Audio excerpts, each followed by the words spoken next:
as we promote problem solving, our lawyers are working in fields that they might not otherwise be exposed to. For lawyers to reach outside their own discipline is something that's very, very difficult. I think after we teach creative problem solving to them, then we can tell them that the universe is not the legal system. Rather than coming out of law school trained to litigate, and view every problem narrowly in the context of an adversarial relationship, we are working to train attorneys to define problems much more broadly and to focus on building and maintaining relationships instead of fighting it out. We have to understand cross-cultural concerns. We have to understand language skills. We have to understand specific techniques in order to draw people out and get them to tell us what's really important, what's really behind this dispute, so that we can be effective in engaging all of our problem-solving skills.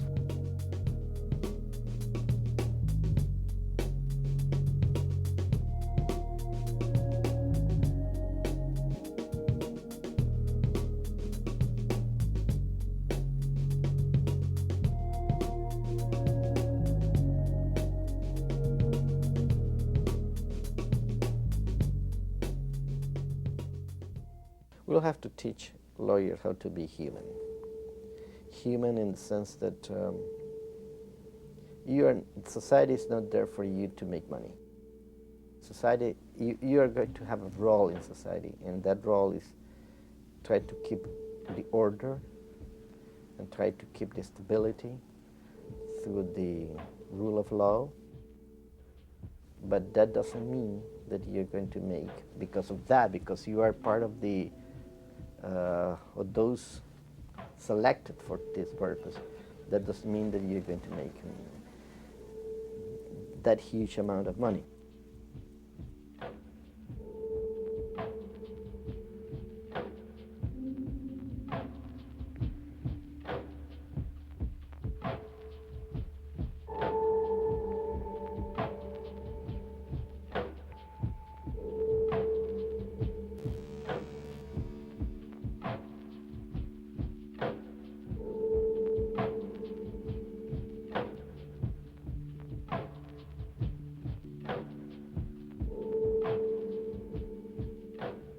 But I think lawyers are boxed into making decisions about whether they want to have an upper middle class lifestyle and go in and work for businesses and corporations, or whether they want to do good and not make money.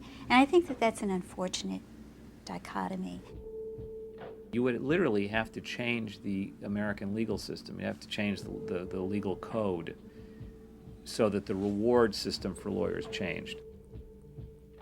Oftentimes there is economic motivation to carrying on litigation when perhaps things could be resolved in an alternative dispute mode, and I do not have the ultimate solution for restructuring the economics of the legal profession, but I believe that we need to look there if we are to gain support from the mainstream of the legal profession.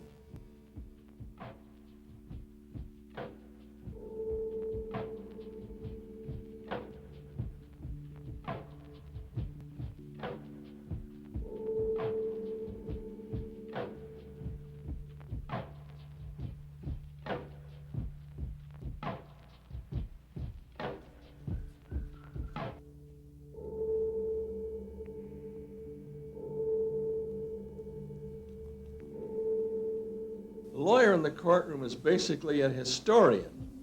The function in that sense of the lawyer in the courtroom is to recreate history of events that happened in the past. So there I see the particular role of the lawyer, to be the bearer of the idea of the society under rule of law, to be the one who explains the contents of the law, and to advise those that ultimately make the decisions.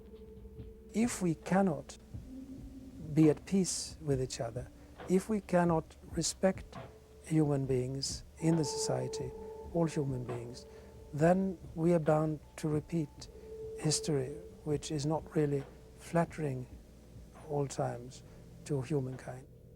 And if you don't know any history, you just think everything that exists is just inevitable. And when I'm sitting in Cambridge, I often say to people sitting in my room, people sitting in rooms like this and chairs like this have invented all the things that we talk about. You know, democracy and capitalism and everything. They've invented them. They're not just, they didn't come down from on high. And so why couldn't we reinvent them? Right? And that's always been my view. I just don't see we could reinvent everything since we've invented the whole thing.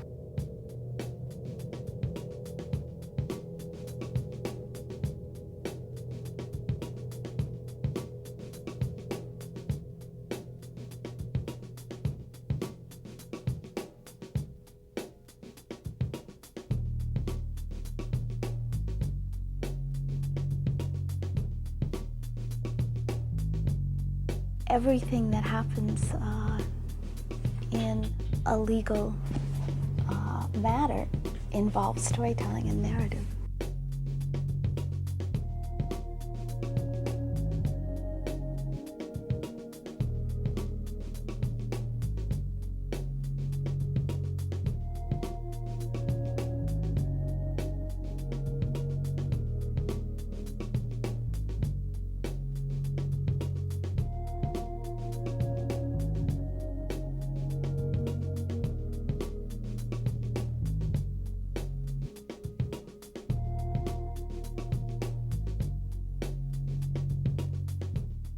Lawyers have a terrible reputation, and I think that is a worldwide phenomenon.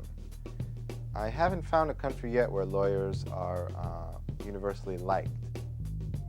When you go to parties, when you go to a regular party in Latin America, any social gathering, and they know that you are a lawyer, you can't escape without a consultation. Somebody's going to come to you and say, by the way, and there they come. I have a son who has this problem with drugs and he was done or whatever.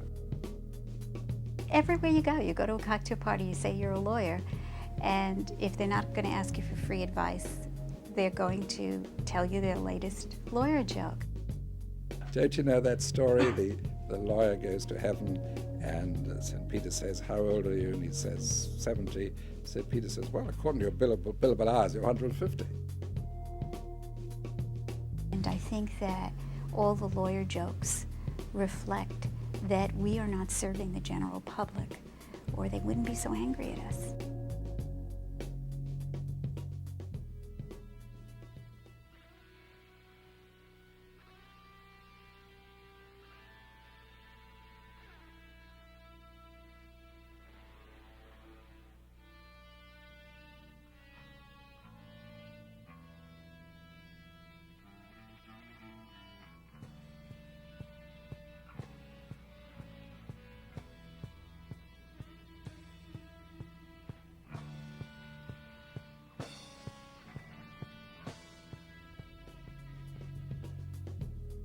If you ask a medical student, why is he going to medical school? Why is she going to medical school? The answer ordinarily would be, because I want to be a doctor.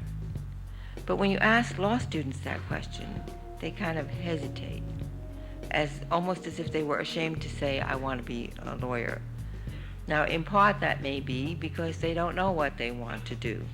But in part, it may also be that the message that they are hearing in their classrooms is that it's not so great to be a lawyer. And that's something that I wonder about, whether it is indeed true that law teachers are doing something wrong if they are contributing to that perception that it's not so great to be a lawyer.